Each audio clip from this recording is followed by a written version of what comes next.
Hi Shane, Hello. you just completed the hardest stage of GMSR, the road race, with the dreaded app gap finish. Can you tell us a little bit how hard this has been for you and the ups and downs of that race and where you stand now?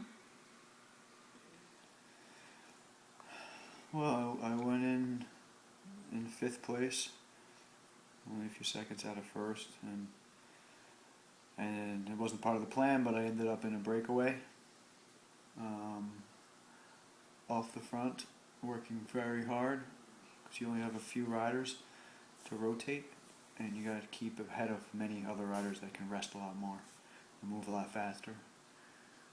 9 times out of 10, the breakaways fail. But I like racing for first place and not for fifth. So, and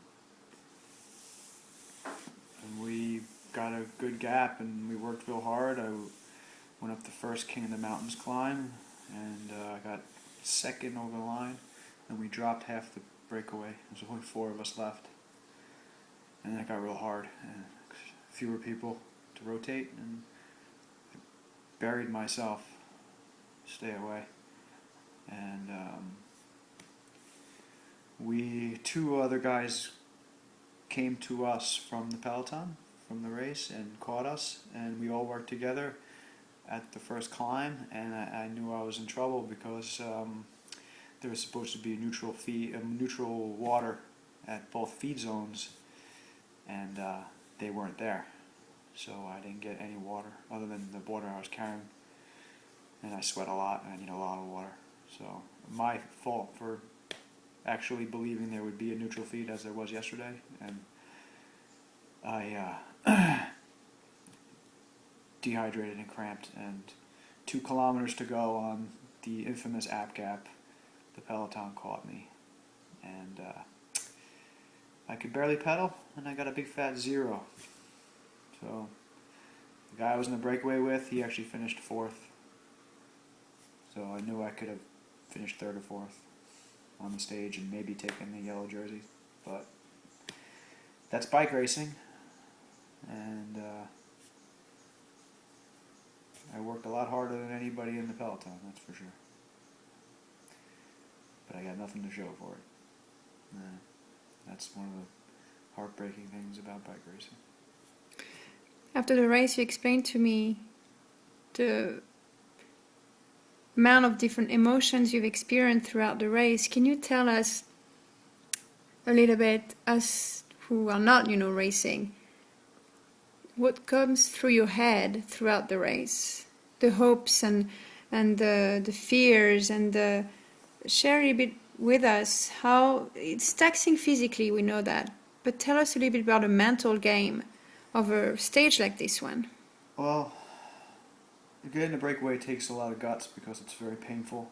And if you do get in a breakaway, you get caught right away, or you're the first guy that attacks and you get caught in 10 seconds, you look foolish to everybody else behind you. And they're like, oh. So it takes a lot of guts to do it, number one. Number two, I did it, and I didn't think that we were really going to stay away. And I didn't think we would really get a gap, and then we did, and we were working, and then we got over the first KOM, and I'm feeling, okay, it's good. We still might get caught, but you're wasting a lot of energy, whereas in the peloton you're not. So you get to the base of a climb like App Gap, it's very, very difficult when you've been in the breakaway.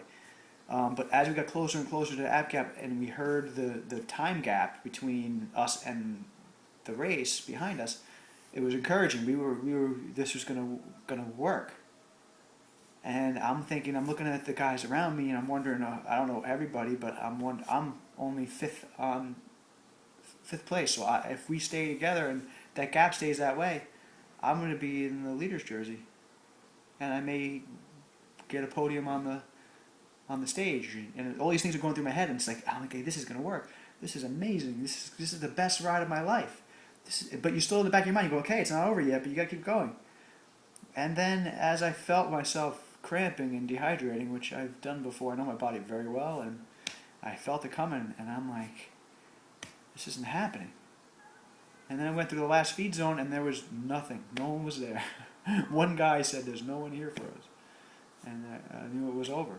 You know, and I started the climb, the second climb, the finishing climb, and I thought maybe we had enough of a gap to, even though I couldn't stay with those guys because I was cramping, then maybe if I just stayed steady and just did the best I could, I might still stay away.